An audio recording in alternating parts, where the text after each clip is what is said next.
In the past 2 months, Russia launched its brutal attack and has moved weapons and equipment to Ukraine.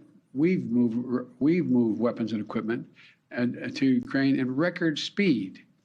Thanks to the aid we provided, Russian forces have been forced to retreat from Kyiv. Doesn't mean they're not going to try to come back, but they've retreated thus far.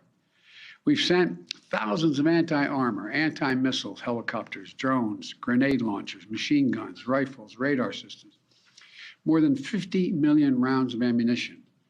The United States alone has provided 10 anti-armor systems for every Russian tank that is in Ukraine, 10 to 1. We're providing Ukraine significant, timely intelligence to help them defend themselves against the Russian onslaught. And we're facilitating a significant flow of weapons and systems to Ukraine from our allies and partners around the world, including tanks, artillery, and other weapons. That support is moving with unprecedented speed. Much of the new equipment we've announced in the past 2 weeks has already gotten to Ukraine, where it can be put to direct use on the battlefield. However, we've almost exhausted what we call, the fancy phrase, the drawdown authority that Congress authorized for Ukraine in a bipartisan spending bill last month. Basically, we're out of money. And so that's why today, in order to sustain Ukraine as it continues to fight, I'm sending Congress a supplemental budget request.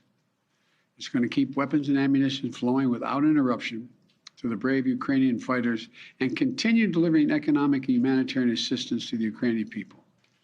This so-called supplemental funding addresses the needs of the Ukrainian military during the critical weeks and months ahead. And it begins the transition to longer-term security assistance that's going to help Ukraine deter and continue to defend against Russian aggression. This assistance would provide even more artillery, armored vehicles, anti-armored systems, anti-air capabilities that have been used so effectively thus far in the battlefield by the Ukrainian warriors. You know, and it's going to deliver much-needed humanitarian assistance as well as food, water, medicine, shelter, and other aid to Ukrainians displaced by Russia's war, and provide aid for those seeking refuge in other countries from Ukraine. It's also going to help schools and hospitals open. It's going to allow pensions and social support to be paid to the Ukrainian people so they have something in their pocket. It's also going to provide critical resources to address food shortages around the globe. Ukraine was one of the world's largest agricultural producers. It typically grows 10% of all the wheat that's shipped around the world. Putin has asserted sanctions are blocking food from Ukraine and Russia getting on the market, the sanctions we've imposed on Russia. Simply not true. Putin's war, not sanctions, are impacting the harvest of food and disrupting the movement of that food by land and sea to nations around the globe that need it.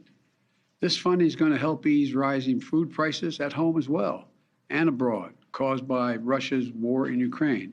It's going to help support American farmers produce more crops like wheat and oilseed, which is good for rural America, good for the American consumer, and good for the world.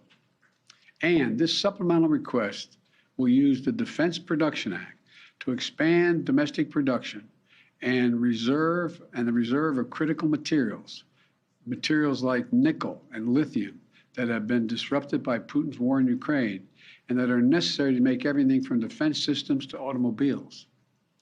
And I hope Congress will move on this funding quickly. I believe they will. I want to thank Congress, Democrats and Republicans, for their support of the people of Ukraine.